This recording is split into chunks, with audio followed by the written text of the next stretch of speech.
Welcome to the province of Bohol, port of Tagbilaran. Behind me is the port activity itself. I came from Dumaguete. On those speedboats, they take just over 2 hours. You can get the lower deck seat for about 1,100 pesos. Just my frame. I did that on the way to Siquijor and back, and that was just fine, where that's a 45-minute ride. But the ride here is over 2 hours.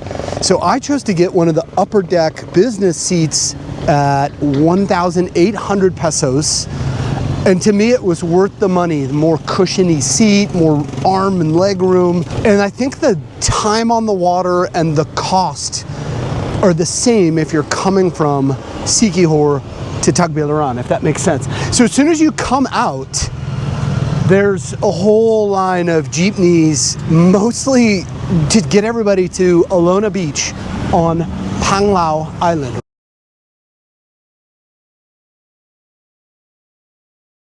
That is the municipality of Taoist on this closer side of Panglao. And then there's Panglao municipality actual down further, where most of the tourists spend most of their time. Now, when I walked by, all those jeepneys were calling out 350 to 500 pesos to get you to Alona Beach. But I have been staying here in Tagbilaran trying to learn the lay of the land. So let's go check out the city. Oh, we're standing right on. It's the new causeway to Panglao, a third causeway going across. If you're a sunset chaser, your first instinct is going to be looking at the map for open beach space, but you would be incorrect in that pursuit. One of your most practical options is right underneath your nose to watch the sunset. Right out here on the map, it shows as KofC, Knights of Columbus. So once you get closer to sunset, there's all this space to sit around, and the sun sets over the water in between the port activity and Panglao Island. It'll cost you 2 pesos to get in. You can get snacks and refreshments. So this is a really nice spot. Catch the sunset. You'll find these bakeries dotted around Tagbilaran and around Panglao Island. Come on by if you want to try something a little bit different. The Bohol delicacy, it is your homework to try this. Glutinous rice, coconut milk, and brown sugar, and it is the Calamay bread. So let's open one of these up and see what it's all about. It's got a little red stripe on it. You're gonna want to try it. It's not super sweet, which is really nice. Look at the inside of that thing. Oh, I don't even know how to describe it. For 5 pesos, get your Bohol on. And while you're eating, you can keep your eye on the new bridge construction going over to Taoist over there. We've got two new developments going up into the sky there. You can see them just past the Knights of Columbus pier, but you can sit out here 24 hours a day, catch the breeze. Got this nice open air setup happening. I've recently discovered this late night options. Today we're having a little beef bulgogi. That's gonna run me 200 pesos. But this shop, pretty conveniently located close to the port. We're only a block or two from the port, and it's very good. So we're right across the street from the Light Port Center, where the Spendthrift has 2 establishments. The 7-Eleven becomes a resto bar late at night. Living on that 24-hour clock, looking for late night foods. One option you have that you don't have many is the Leslie Eatery. The name is different on Google Maps, but probably the easiest landmark to follow is across the main highway from Galleria Luisa, where there's a Watson's, a 7-Eleven. So this thing is open 24 hours. Inside they have like carinderia options, but on the outside they've got the big pots so you can get your bulalo fix going, some mami. It's all there.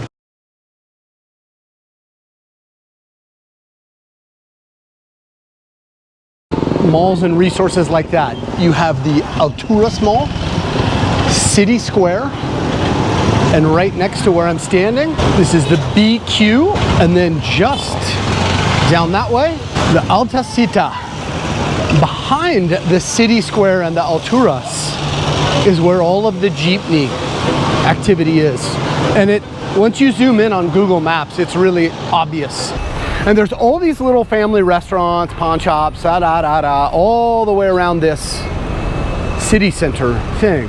You have to find beauty in the mundane if you're here for a long time. And I keep finding myself coming back to this little carinderia restaurant, and I'm going to show you why. So if you are one of the foreigners that is 99% of them spending 99% of their time down in the tourist areas, and you end up inevitably coming to Tagbilaran to restock with, you know, living supplies, blah, blah, blah. I mean, when I see all of you come to the city, it's like total overwhelm. So let me help you with, when you look around and you're like, no, I don't want fast food, I don't want fried foods. Follow me. We're going into Lenemark and Boyak's Eatery. There are many, many choices, but we're gonna go in here for a minute. The chop suey, 2 vegetables, 2 serving, duha. And how about the beef? Definitely 1 rice. So if you're just looking to healthy it up a little bit.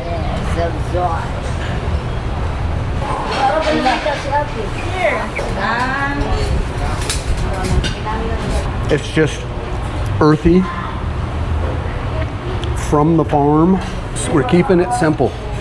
The red rice, sabao.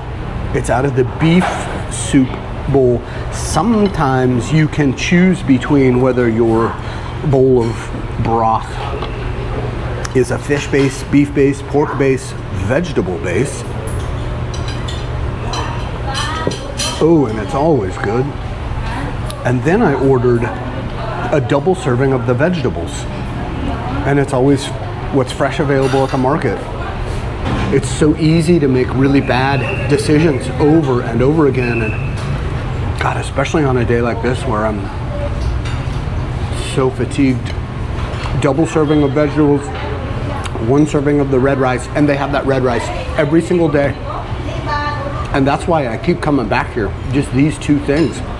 75 pesos is what this is going to cost me. These are the main front doors. Main front doors to the Cathedral of Tagbilaran. I don't care what your background is, your beliefs are, it is totally worth a walkthrough on the inside if it's open. Then as you come across the street from the cathedral, the plaza, there is a world of activity going on right now because we're gearing up for the SAULOG Festival.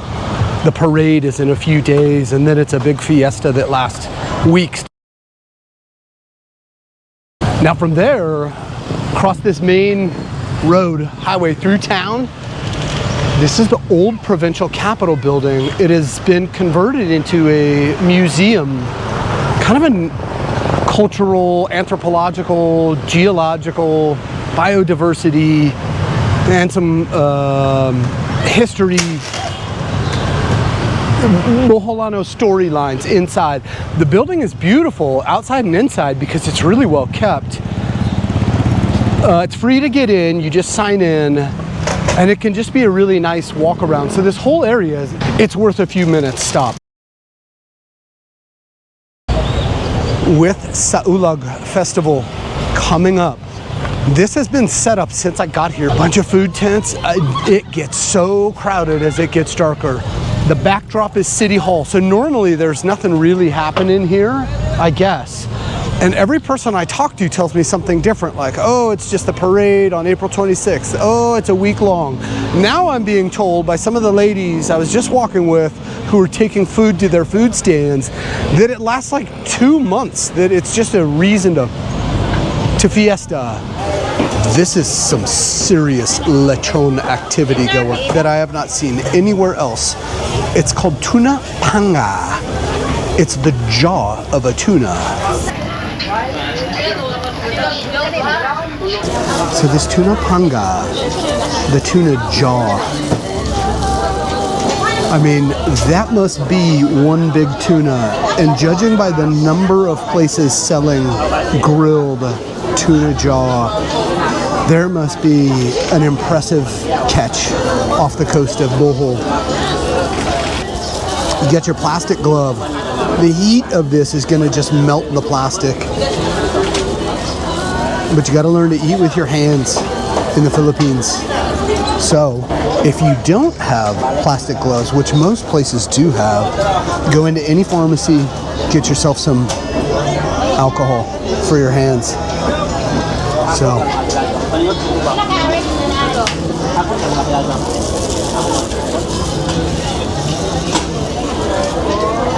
that is incredible. That is incredible. Every place I've seen around town is doing the marinade just a little bit different. And the pricing, I've seen it as high as, 180 pesos for a tuna jaw. And this is the lowest price I've seen for sure, where rice was included, for 130 pesos. Rice included.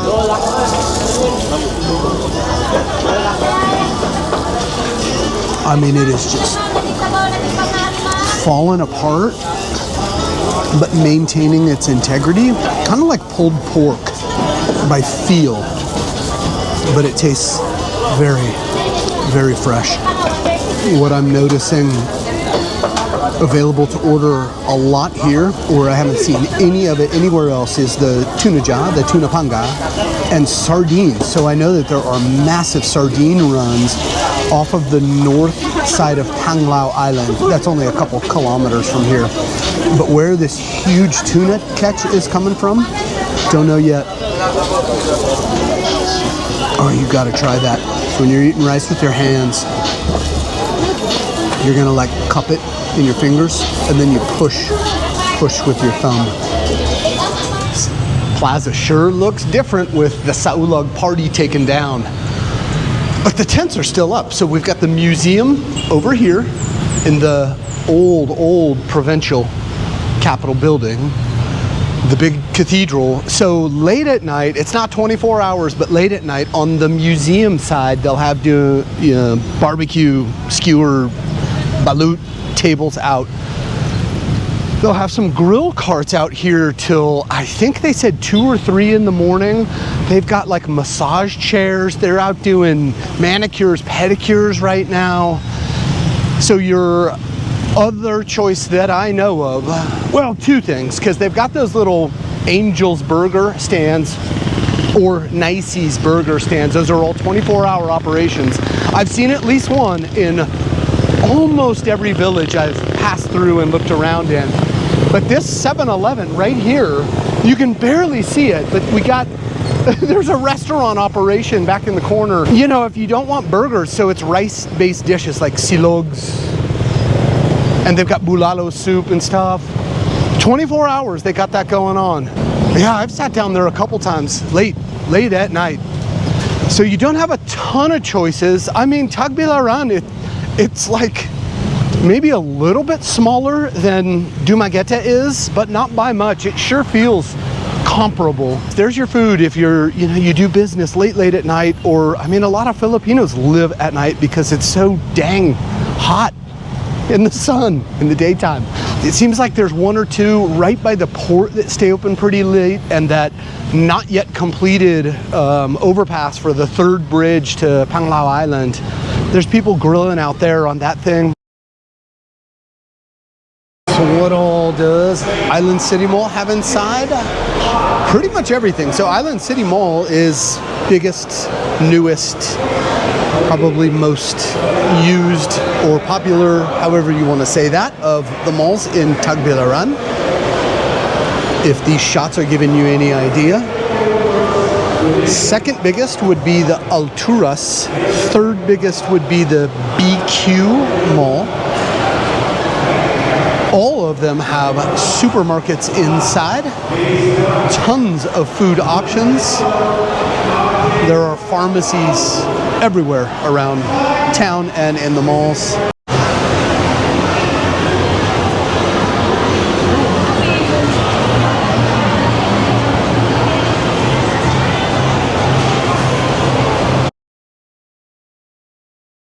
Now I won't chop this up too much, but it's like any public market, lots of sari-sari stores, fruit, vegetable stands, and fish, fresh catch of the day. How much is your fish gonna run? Got tuna here, 350 pesos per kilo is what those are gonna run. Always interesting to see for the walkthrough. Avocados, bananas, mangoes, guava, pineapple, pomelo, oranges. You got, you know, beef, pork sections. But then eggs, if you eat as much eggs as I do. Cell phone stores in here. All right, so outside of the public market on the Island City Mall side, there's this, in the daytime, just a blank slate parking lot, motorbikes, jeepneys resting. But this, once the sun starts going down, there's gonna be all these, oh, we got the first one setting up right now. Their tents going up. The night food park. So behind me is the public market. And off to that side would be night food court. But this is the BBQ Street. And they're just getting set up. It's 5 o'clock this opens. Goes till like, I think he said 11 o'clock at night. I had recorded eating here, but it didn't come out because these cameras don't do well in the dark. But I gotta tell you, even though I'm doing something else right now, come out and visit. There's gonna be like 4 of these stands set up. It was some good eating. So we are also across from IBT, Integrated Bus Terminal. So I've learned a couple of lessons here, and the first one is Friday afternoon, 4 to 5 o'clock, everybody's getting off work from downtown Tagbilaran. Trying to get on a jeepney is a fool's errand, I learned. There is irony everywhere in this world and in every storyline. So let's talk about the walkability, Tagbilaran, Panglao, Bohol in general. You know, there's just no competing with the boulevard that Dumaguete has. Tagbilaran is pretty walkable in the city center, the downtown. There's sidewalks on both sides. There's controlled crosswalks at just the right places that you can safely navigate that during the daytime. Then once you get into nightfall, it's much safer and easier to do all that. But as soon as you're outside of the city center, the problem is some of the roads, most of the roads, there's no real sidewalks. It's not really built with pedestrian traffic in mind, foot traffic. That is kind of a downside. Once you're outside of the city center, the density, the volume, the risk of being on those roads pushing out into the outskirts of Tagbilaran or being in these smaller parts. We're in Taos right now. It is a little safer, you know, especially as you get off the main highways, but you just have to be mindful. This is the unfinished third causeway that will connect to the port of Tagbilaran. This is one of the few places within very easy reach where it's just like wide open space, very walkable. You will see well into the night. Some of the kids will set up like a skateboard rail to do their slides, ollies, whatever you call that stuff.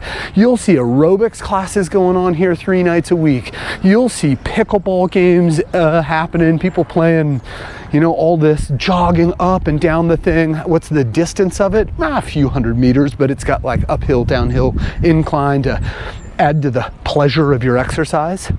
And then it just comes to a stop. So the good thing about this is at the very end of it, it's a great place to watch the sunset. I think the popularity of this at most hours is an indicator of maybe how hungry the community is for public, open, usable spaces similar to the model of what Dumaguete is. Now there is one downside.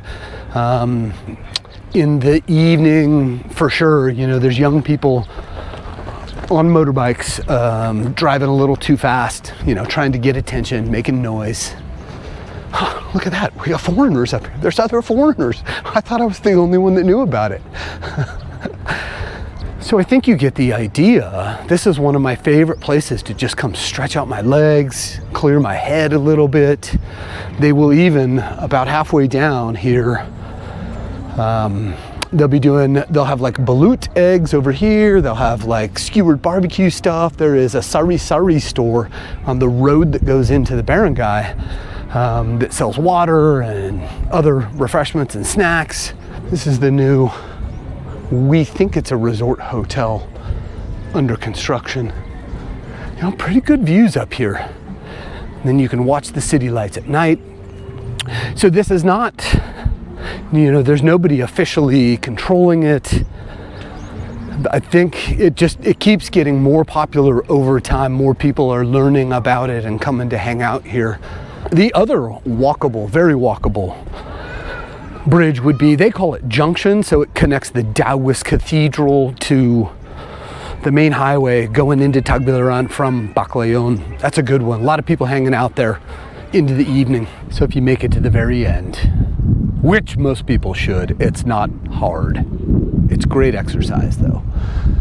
Stare out on the port, city lights of Tagbilaran. It's a good view. Even right now, it's nice and breezy, quite a bit cooler than being in the city center. And people just come hang out. People will do karaoke stations out here, all of it. So as a temporary space, it works really well. Now these are dotted on the coastline around the island where there's freshwater springs, and somewhere back in the past they built structures around them to kind of contain it, that people can swim or bathe in it, but also enjoy with these like seating areas, covered areas. The sun will set out there, so you could stay here into the whole evening. Most of these are free to get into. I am not going to tell you where this is. It's on you to find it yourself. So they're not only community gathering points that are free to use, but even people that are on vacation, they'll come stay with their family in the local area and then use these because it's free. So this is pretty cool. For older people, it's going to be a little more difficult to get down into it, but tide's low right now. In the heart of the mangroves. Little look around. We're at the Manga fishing port. Kind of the northern fringes. Manga is like the northern barangay on the coastline of Tagbilaran. And this is very popular for people to just hang out sunset, obviously doing the fishing and everything, but you've got these floating cabanas that people can rent, hang out for the day.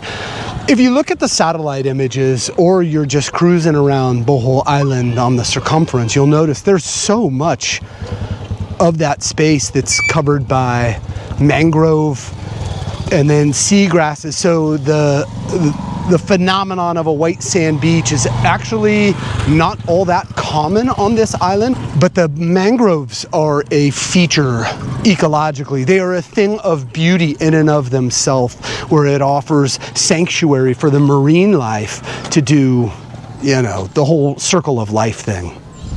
So that's a really important ingredient out of several that make Bohol such a special place on the map in terms of its productivity level of biology. So this is Manga. There will be a lot of people hanging out here. Now the deal is, some of the housing in the barangay, you'll notice this everywhere in the Philippines, it can be really densely packed. So it's a really popular, these features like this, because it gives the locals, you know, space to just breathe and hang out, be in the fresh air, beautiful scenery. Oh, by the way, the sun is going to set right there and you've got a nearly 360 view. So it's just a favorite for people to get out of the house, scroll on their phones with their friends, whatever. But if you're doing it Filipino style, you got to know where these things are. You go to these fishing ports. Once again, there's another there are so many of these, the cold springs, where they've improved around it that you can easily, that it's a user-friendly thing for everyone.